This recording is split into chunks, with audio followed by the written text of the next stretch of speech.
Mercy Hospital and take our associates away from our patients. There's been a lot out there, a lot of accusations, a lot of rhetoric over the past week, but I want to reassure you again, as I did Friday morning and as I did Friday afternoon, that we are committing to get a fair contract for the CWA very soon, and I'm optimistic that we will. I also believe that the strike could have been avoided. The disruption is caused here at Mercy Hospital and throughout all Erie County hospitals over the past 6 days could have been avoided. Hours before the strike ensued, we were told by the CWA we were close to a deal. And then they walked away from the table Friday morning. The good news is we resumed in-person negotiations yesterday with a new spirit, both on the CWA side and the Catholic Health side, to focus on getting a deal done. As you know, we submitted a comprehensive proposal, a fair offer, over a week ago. And with the union engaged back at the table, we're hopeful we'll be very close to getting an agreement. We need the union to remain engaged with meaningful dialogue, results-driven conversation, so we can reach an agreement that's fair for both parties. To remind you of what I shared on Thursday, the eve of the strike, what I shared Friday afternoon, our offer that is on the table has fair, market competitive wages. We maintain the existing benefits, and most important to the union, we provided a strong, long-term proposal for staffing. In fact, I said this Friday, but if you didn't believe me then, maybe you will now. The proposal we have on the table related to staffing for the CBOA is the most progressive and innovative approach to staffing and addressing staffing shortages, not only in the region, but I would say in the state. There's a new law coming out of New York State very soon. We went beyond that. We extended what we were going to do to address the staffing shortages beyond the requirement of law. Our staffing proposal moves the association and our associates forward. Not only the nurses, but the environmental service workers, the clerical workers, the technicians, everyone within the CWA's contract is impacted positively by the staffing proposal. There are 3 key elements in that staffing proposal, which I will share again. Number 1, Catholic Health has committed to adding 250 new positions within the bargaining agreement. Number 2, Catholic Health has committed to adding staffing 10% above the daily average census. 250 positions and staffing above 10% of the average daily census. That may not be enough. So on top of that, what Catholic Health offered, as I mentioned to you before, $20 million in this proposal. It provides bonus pay if we are not hitting those staffing grids to any associate that picks up an extra shift. We're going to be giving you a handout shortly. It's simple. The front has the staffing model, and the back has the economics we've mentioned.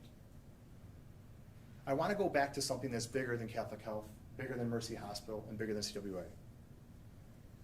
1 in 5 healthcare workers since the pandemic have started have left healthcare. This is not a Mercy Hospital staffing crisis. This is not a Catholic Health staffing crisis. This is a national staffing crisis. Healthcare overall is broken. Today I call in particularly on the elected officials and the government policymakers who have been very vocal throughout the strike to fix this. I'm inviting them to the table to help us do just that, to engage in how do we resolve the macro issue, not only for this region, not only for New York State, but hopefully they can influence the country as well. The community we're in today, the constituents of all the elected officials, whether it's town, city, county, or state, are relying on us to do that. Why? Because in the last 6 days, they, our constituents, and our community, the elected officials, and all of you here today have witnessed how fragile healthcare is firsthand. We're committed to Catholic Health, and we are doing everything we possibly can to change the tide of what I just mentioned. This strike is straining other area hospitals' emergency rooms, and that did not have to happen. The emergency departments at other Catholic Health hospitals, at Kaleida Health and ECMC are overflowing because of this strike. It is a challenge to staff a hospital when there isn't a strike. It's even more of a challenge to do that during a strike. Only the CWA can end the strike. The community needs to ask and tell the CWA enough is enough. The union must end the strike and focus on negotiations so our community can move forward healing, implementing the great programs that we've outlined here today, and begin to do the care that we know we do here at Mercy Hospital and throughout the community. To be clear, Catholic Health has been at the bargaining table yesterday and into the evening, trying to finalize a deal with the union with the utmost urgency. We ask the union and CWA to share that same urgency. We have been negotiating with CWA since February of 2021. And during that time, as I shared before, we've been listening to the union members, we've been listening to the bargaining committee. In fact, we brought in over 10 executives from Catholic Health. And just yesterday, every single nursing leader at Catholic Health, regardless of hospital, was at the table to help the union understand how this staffing proposal will be part of the long-term solution. On top of that, we had chief operating officers, VPs of operations, recruitment and retention leaders there for hours to explain our commitment and how we could work on this together. We learned a lot from the union, and we're hopeful they learned a lot from us. You know, Mercy Hospital has been around this community for well over 100 years. We need to continue to focus on this contract. We've been servicing the community, as I mentioned, but what's important is we've also been in close contact with the New York State Department of Health. They have visited us as recent as yesterday. They've been to our buildings, they've been through our sites and the floors, and they say that we are providing positive patient care, and they continue to monitor those services for the patients that are here, which are our #1 priority at Catholic Health. When we started this at 6:30 on Friday morning, one of the opening lines I mentioned to you was, the soul of the hospital is outside picketing. We want the soul of the hospital back here. We want to welcome our associates back to Mercy Hospital, where they belong. We want them back. There is no replacement for their experience, their expertise, their compassion, and the care they provide for their patients. As I said before, they are the heart and soul of this hospital. They need to be back here caring for those in need and revealing the healing love of Jesus to all, which is what we were founded on over 170 years ago. We heard from some associates. This is their exact words. We believe it's a fair deal. I wish this was over. Take the deal.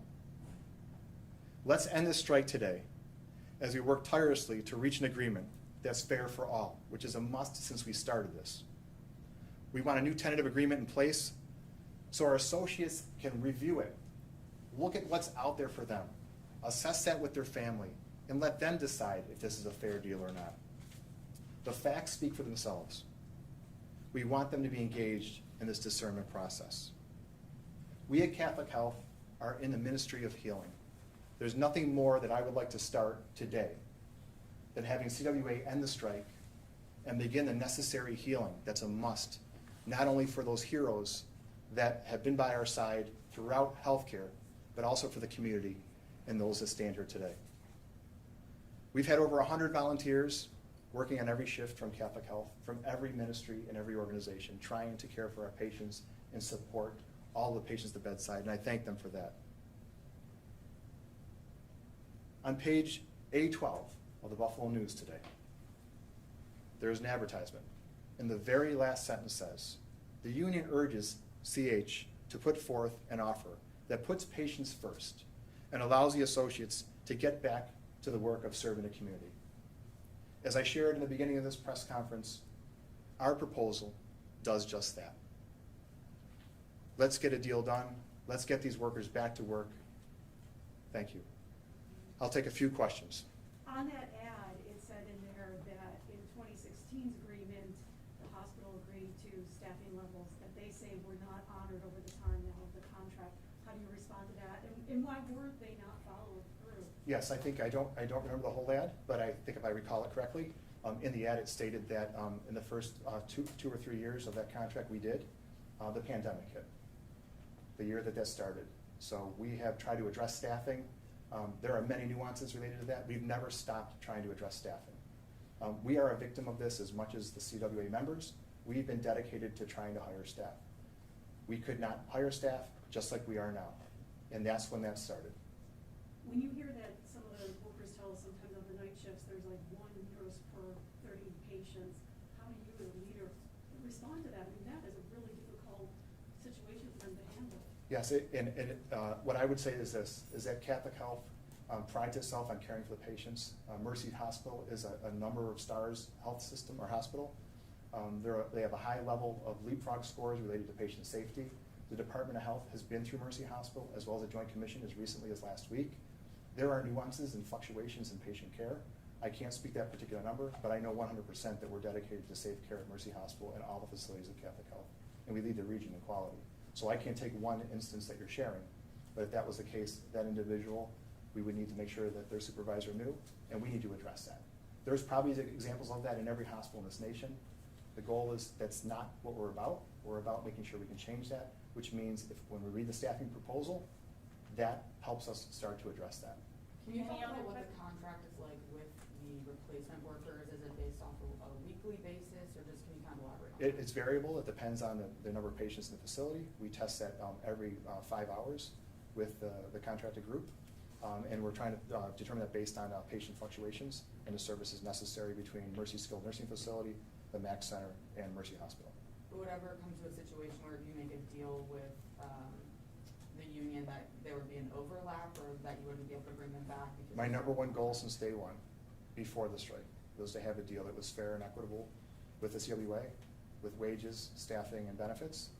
The contract means nothing. The only reason we brought the contract in was because the union left at 6:30 on Friday morning, and we had 300 patients, at that time 149, that we must care for. It's the only reason they're here. With negotiations resuming yesterday, did you feel there was a sense of progress or a sense of improvement towards where things stood on Friday or even Monday and Tuesday? Absolutely. Do you know why? Both parties are at the table. Both parties are committed to the patients they serve, and both parties were talking. You may not measure progress that way, but I do given the events of the last 6 days.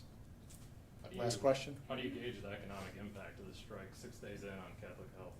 Yes, the impact is significant, but we have to care for our patients. So we're evaluating that. We never make an economic decision.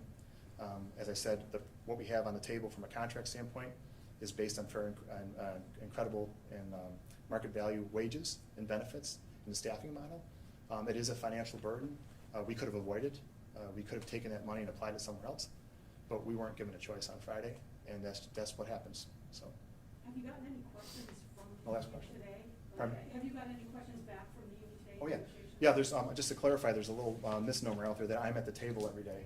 I used to be for multiple years, but now as CEO, I'm not. We have a team right now. They're in the bargaining room now with the union.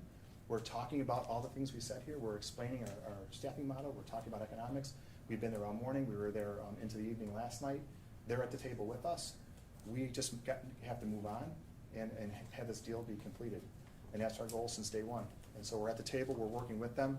Fair and competitive wages, fair benefits, and the staffing proposal that any hospital in the nation would embrace to help the long-term solution of the staffing crisis. So thank you very much. We're going to hand out you the flyer that we mentioned right now. Thank you. This is essentially the deal on the table, so they,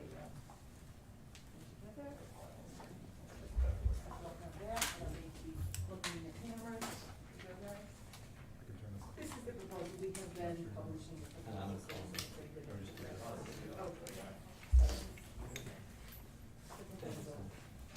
Thank you, guys.